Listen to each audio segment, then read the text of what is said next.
안녕하세요. 안뜰마님입니다. 구독과 좋아요는 안뜰마님에게 큰 응원과 용기가 됩니다.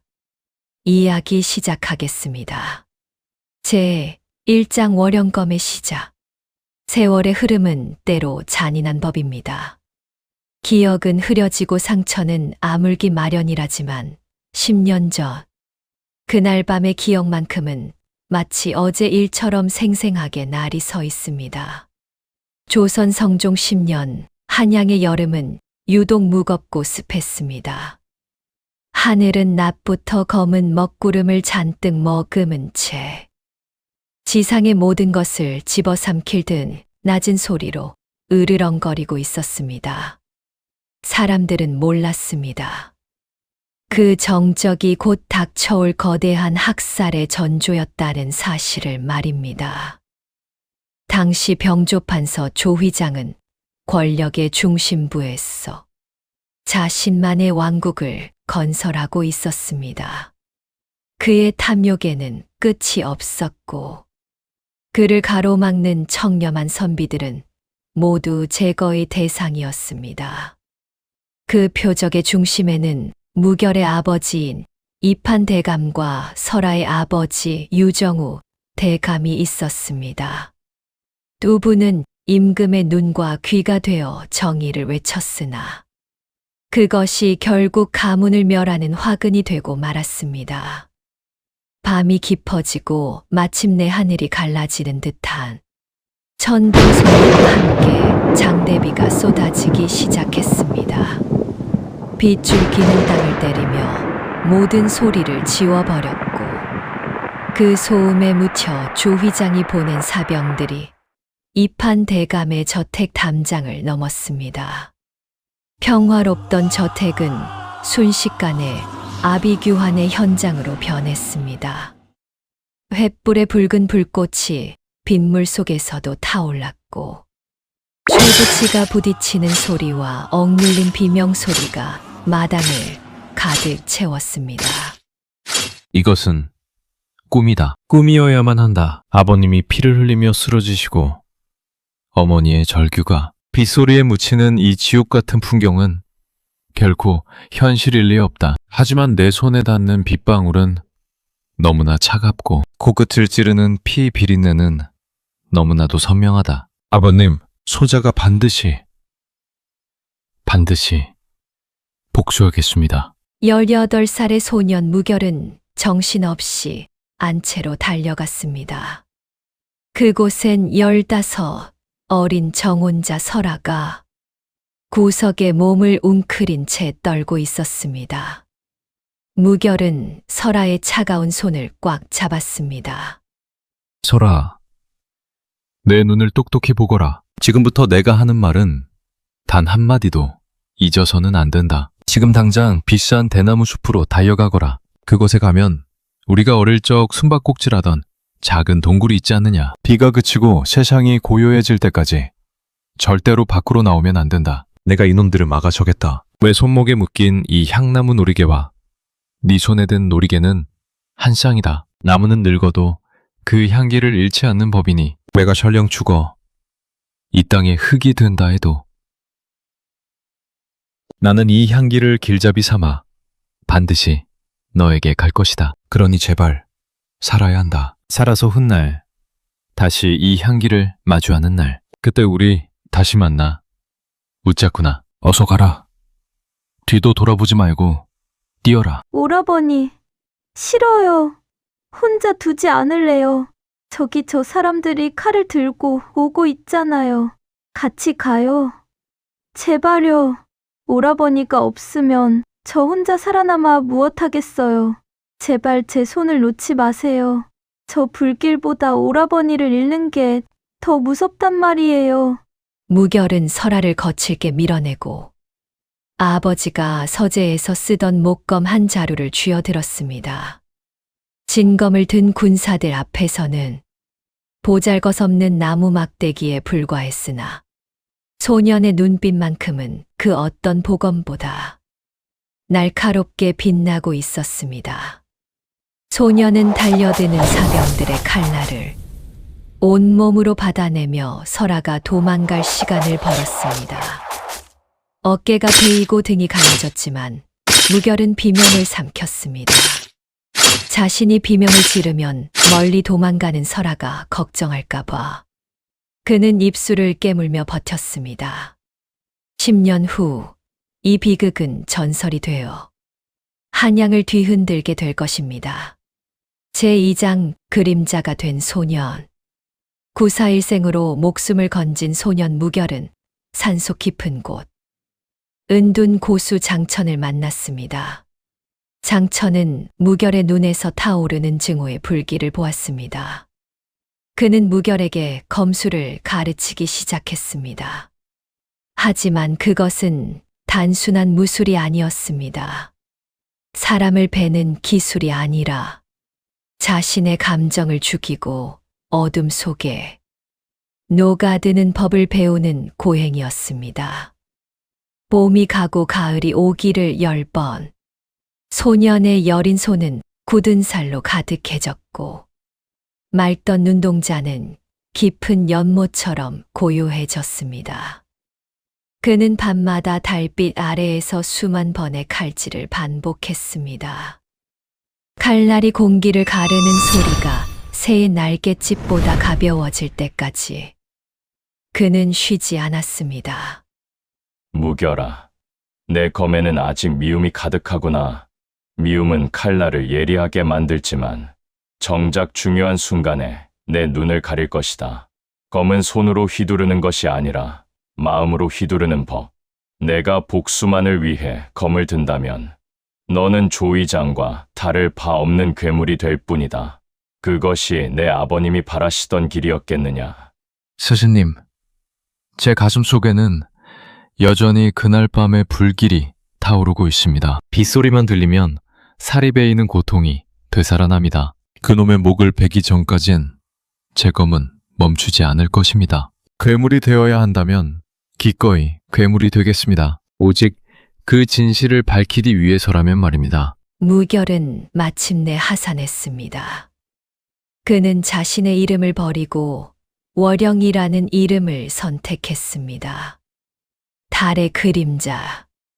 빛을 내지 않으면서도 만물을 비추는 달처럼 그는 어둠 속에서 조휘장의 숨통을 죄어가기 시작했습니다. 10년 전 멸문당한 가문의 진실을 밝힐 수 있는 비밀 장부를 찾기 위해 그는 한양의 지붕 위를 달리는 자객이 되었습니다. 제3장 낙월각의 향기. 한양 도성에서 가장 화려하고 은밀한 곳, 기방 낙월각. 이곳은 정승판서들의 웃음소리와 기생들의 검은고 소리가 끊이지 않는 욕망의 집합소였습니다. 그곳에 연이라 불리는 최고의 예기가 있었습니다. 그녀는 수많은 사내의 청혼을 거절하고 오직 밤마다 방 안에 향나무를 피워 올리는 기묘한 기생이었습니다. 사람들은 그녀가 고고한 척한다고 비웃었지만 연희에게 그 향기는 10년 전 잃어버린 자신의 영혼을 붙드는 마지막 끈이었습니다. 벌써 10년입니다. 향나무 조각은 낡아버렸지만 오라버니가 남긴 그 향취만큼은 제 가슴 속에서 더욱 진해져만 갑니다. 사람들은 세월이 약이라고들 하지만 제게는 독입니다. 하루하루 오라버니의 얼굴은 희미해지는데 그날 밤의 차가운 빗소리는 자꾸만 선명해지니 말입니다. 오시겠지요? 이 향기를 따라 반드시 저를 찾으러 오시겠지요? 그러던 어느 날 밤, 조휘장의 사가에서 기밀 문서를 훔쳐 달아나던 무결은 흑풍의 군사들에게 쫓기게 됩니다. 독화살이 어깨를 스쳤고 시야가 흐릿해졌습니다. 그는 몸을 숨길 곳을 찾다 우연히 가장 향나무 향기가 진동하는 창문을 넘어 들어갔습니다. 그곳은 바로 연희의 방이었습니다. 누구냐? 소리치지 마라. 소리를 내면 네 목숨도 없다. 제길 독이었나. 눈앞이 휘어지는 건. 누구세요? 아니, 이럴 수가. 이 놀이개가 어떻게 내 손목에 있는 것과 똑같은 것을 가지고 계신지. 향기도, 문양도. 공자님? 혹시 당신이 무결 오라버니인가요? 10년을 매일 밤 불렀던 그 이름. 정말 당신이 맞는 건가요? 제발 눈 좀 떠보세요. 연희는 쓰러진 사내의 복면을 벗겼습니다. 거칠게 숨을 몰아쉬는 사내의 얼굴은 10년 전 맑았던 소년의 흔적을 담고 있었습니다. 연희의 눈물이 무결의 뺨 위로 떨어졌습니다. 10년의 세월을 뛰어넘어 피냄새와 향나무 향이 뒤섞인 그 방에서 두 사람은 잔인하고도 아름다운 재회를 맞이했습니다. 제사장 잊지 못한 이름, 애절하고 정적인 분위기 낙월각의 깊은 밤, 촛불만이 일렁이며 두 사람의 그림자를 벽면에 길게 늘어뜨리고 있었습니다. 연희는 떨리는 손으로 무결의 옷을 벗겨 어깨에 박힌 화살촉을 제거했습니다. 독이 퍼진 검붉은 피가 하얀 수건을 적셨지만 연희는 눈물조차 닦지 못한 채 치료에 매달렸습니다. 정신을 잃은 무결의 입술은 파랗게 질려 있었고 그 와중에도 그의 손은 연희의 솜의 자락을 꽉 쥐고 놓지 않았습니다. 마치 다시는 놓치고 싶지 않은 단 한 줄기 빛이라도 잡으려는 듯 말입니다. 몇 시간이 지났을까요? 창밖의 달이 서쪽으로 기울 무렵 무결이 깊은 신음과 함께 천천히 눈을 떴습니다. 흐릿한 시야 사이로 은은한 향나무 향기와 함께 10년간 단 한순간도 잊은 적 없는 그 얼굴이 보였습니다. 설아. 정녕 설아 너인 것이냐? 아니면 내가 드디어 죽어서 저승의 문턱에 닿은 것이냐? 어찌 이리 내 눈앞에 네가 있는 것이냐? 오라버니, 살아계셨군요. 꿈이 아니에요. 이렇게 뜨거운 숨을 내쉬고 계시잖아요. 제발 저를 두고 다시는 그 어둠 속으로 가지 마세요. 10년을 이 놀이개 하나로 버텼습니다. 오라버니가 죽었다는 소문이 돌 때마다 이 향기가 아직 남아있으니 당신은 살아있을 거라며 제 마음을 다잡았어요. 미안하다. 정혼자라는 놈이 10년이나 늦어버렸구나. 이 비루한 칼 한 자루 지느라 너를 이 차가운 기방에 홀로 두었어. 내 손을 보거라. 붓을 잡던 손이 이제는 사람을 베는 흉물이 되었구나. 이런 손으로 너를 다시 안아도 되는 것인지 내 스스로가 너무나 혐오스러워. 차마 네 앞에 나타날 수 없었다. 그런 말씀 마세요. 오라버니의 손이 흉터로 가득해진 것은 저를 찾기 위해 가시밭길을 걸어오셨기 때문이잖아요. 제게 이 손은 세상 그 어떤 비단보다 부드럽고 따뜻합니다. 이제 아무 데도 가지 마세요. 낙월각의 가장 깊은 곳에 제가 당신을 숨겨드릴게요. 제 목숨을 걸고서라도요. 무결은 연희의 품 안에서 다시 깊은 잠에 빠져들었습니다. 10년 만에 처음으로 느껴보는 안식이었습니다. 하지만 낙월각 밖의 세상은 여전히 날선 칼날처럼 차가웠습니다. 흑풍의 군사들이 낙월각 주위를 겹겹이 포위하고 월령의 흔적을 찾기 위해 쥐 잡듯이 골목을 뒤지고 있었기 때문입니다. 제5장 흑풍의 발소리. 이 다음 날 아침 낙월각의 평화는 깨졌습니다. 흑풍은 병판 조휘장의 명을 받들어 월령을 생포하라는 엄명을 내렸습니다. 그는 월령이 흘린 핏자국이 낙월각 근처에서 끊겼다는 보고를 받고 직접 군사들을 이끌고 낙월각 대문을 박차고 들어왔습니다. 화려한 기방의 마당은 순식간에 시퍼런 칼날을 든 사병들로 가득 찼습니다. 나궐각 주인은 들어라! 이곳에 대역죄인 월영이 숨어들었다는 고변이 있었다. 만약 죄인을 숨겨준 자가 있다면 그가 누구든 멸문지화를 면치 못할 것이다. 여봐라! 방마다 샅샅이 뒤져라! 쥐새끼 한 마리도 빠져나가지 못하게 해라!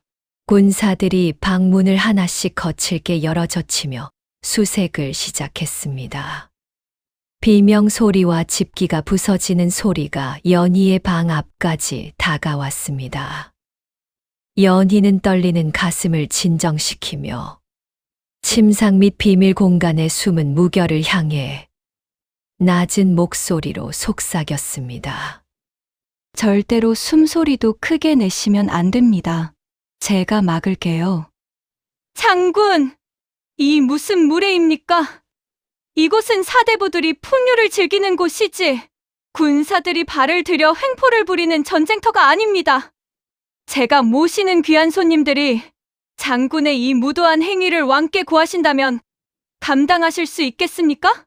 그녀의 머리카락 향기를 맡으며 역시 나궐각의 자존심답군. 하지만 연희야, 내 눈빛에 일렁이는 그 불안함은 무엇이냐? 내 코끝에는 분내 대신 진한 피 냄새가 나는데 혹시 내 치맛자락 속에 그 쥐새끼를 숨겨둔 것이냐? 제 방에는 오직 향나무 향기뿐입니다. 장군의 코가 비뚤어진 것이 아니라면 제 결백을 의심하지 마십시오. 정 의심스러우시다면 이 방을 베어 넘기시고 제 목숨도 가져가시지요. 흑풍은 연희의 단호함에 묘한 미소를 지으며 돌아섰습니다. 하지만 그는 이미 확신하고 있었습니다.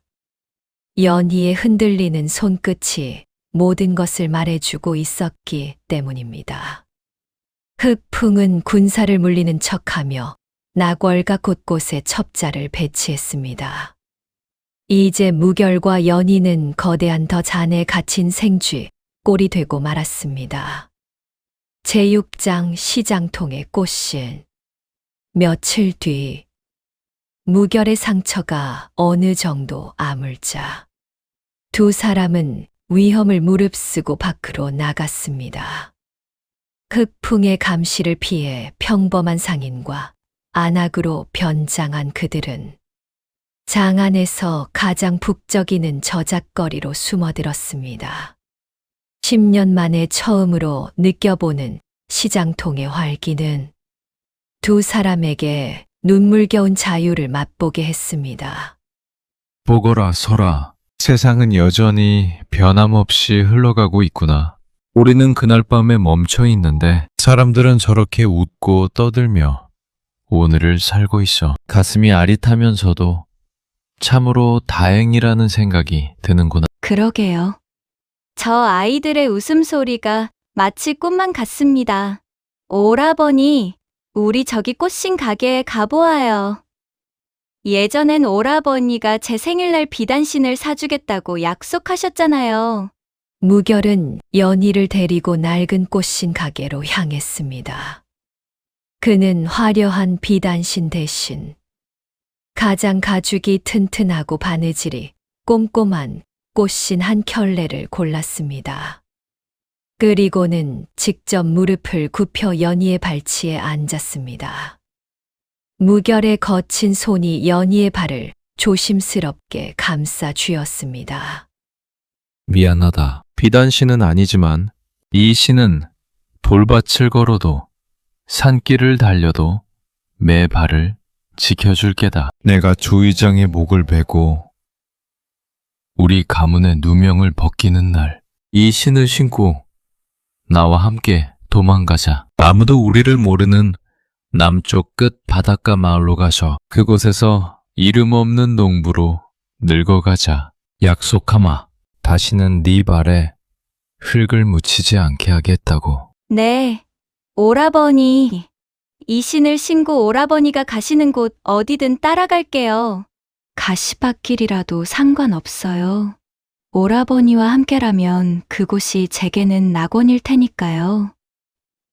우리 정말 그렇게 살 수 있겠지요? 다시는 헤어지지 않고 아침 햇살을 같이 맞이할 수 있겠지요? 두 사람은 서로의 손을 꽉 잡았습니다. 주위의 시끄러운 소음은 사라지고 오직 서로의 심장 박동 소리만이 크게 들려왔습니다.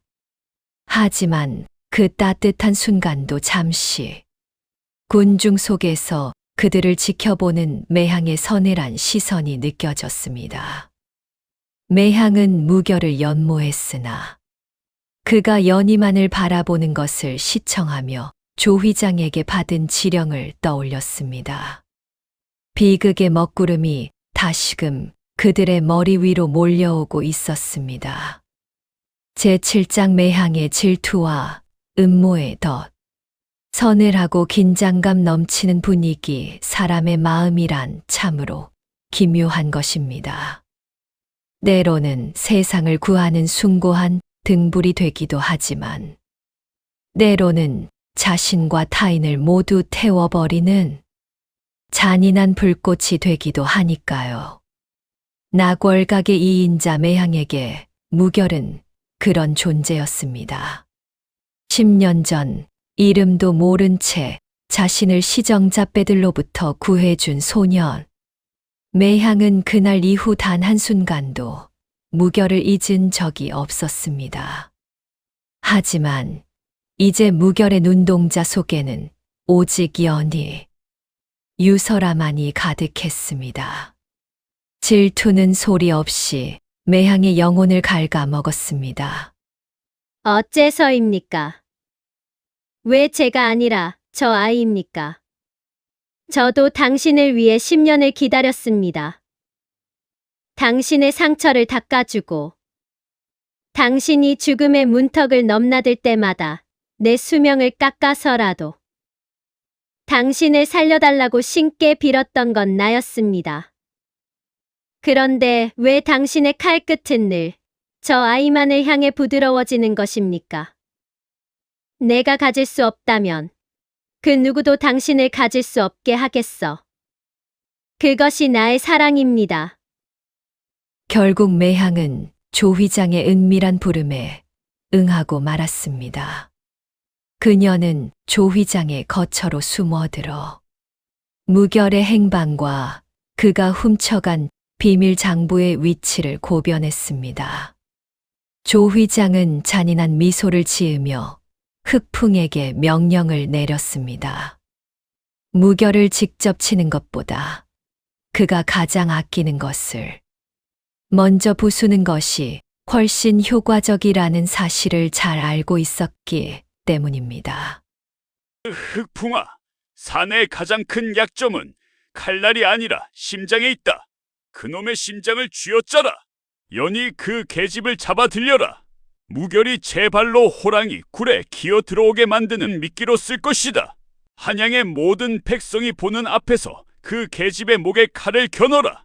그리하면 월영은 제 발로 나타날 수밖에 없을 게다. 무결이 다음 거사를 준비하기 위해 석계를 만나러 간 사이 낙월각은 다시 한번 피바람에 휩싸였습니다. 흑풍은 수백 명의 철갑기병을 동원해 연희의 방을 급습했습니다. 연희는 저항하려 했으나 흑풍의 거친 손길을 피할 수 없었습니다. 매향은 어둠 속에서 그 광경을 지켜보며 눈물을 흘렸지만 이미 주사위는 던져진 후였습니다. 제8장 납치된 연희와 무결의 각서, 비장하고 무거운 분위기, 차가운 지하 감옥. 연희는 쇠사슬에 묶인 채 조 회장과 흑풍 앞에 섰습니다. 그녀의 하얀 소복은 흙먼지로 더러워졌지만 그녀의 눈빛만큼은 무너지지 않았습니다. 흑풍은 그런 연희의 모습에 더욱 강한 가악심을 느꼈습니다. 참으로 대단한 기계로다. 이생 주제의 사대부가의 여인보다 더 꼿꼿해. 하지만 연희야, 내 정인 이무결이 과연 너 하나를 위해 이 지옥 같은 궁궐로 기어 들어올 것 같으냐? 사내란 대업을 위해서라면 여인 하나쯤은 기꺼이 버리는 존재다. 내 아비 유정우가 이 판의 배신으로 죽었듯이 말이다. 닥치세요. 오라버니는 당신들과 다릅니다. 당신들은 권력을 위해 영혼을 팔았지만 오라버니는 사랑을 위해 목숨을 거는 사람입니다. 그리고 내 아버지를 죽인 건 이판대감이 아니라 바로 당신의 양아버지 조이장입니다. 그 더러운 입으로 내 아버지의 이름을 올리지 마십시오. 같은 시각 연희의 납치 소식을 전해 들은 무결은 광기에 가까운 분노에 휩싸였습니다. 그는 자신의 처소에 있던 모든 서책과 가구들을 베어버렸습니다. 석계는 무결의 앞을 막아서며 간청했습니다.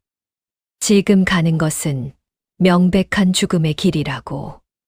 조 회장이 판 덫에 제 발로 걸어 들어가는 것이라고 말입니다. 형님, 제발 정신 차리십시오. 지금 가시면 개죽음일 뿐입니다. 조 의장은 형님이 오기만을 기다리고 있다고요. 광화문에 깔린 철갑기병만 수천입니다. 제발 대업을 생각하십시오. 대업? 내 아버지를 잃고 가문을 잃었을 때 내게 남은 유일한 대업은 설아를 지키는 것뿐이었다. 설아가 없는 세상에서 내가 왕이 된들, 장군이 된들 무슨 소용이란 말이냐. 석계야. 만약 내가 오늘 돌아오지 못하거든 내 아버님의 무덤 곁에 이 놀이개를 묻어다오. 나는 오늘 이무결로서 죽고 월영으로서 저들을 심판하러 간다. 자, 여러분 잠시만 쉬어갈게요. 다음 편 바로 이어갑니다.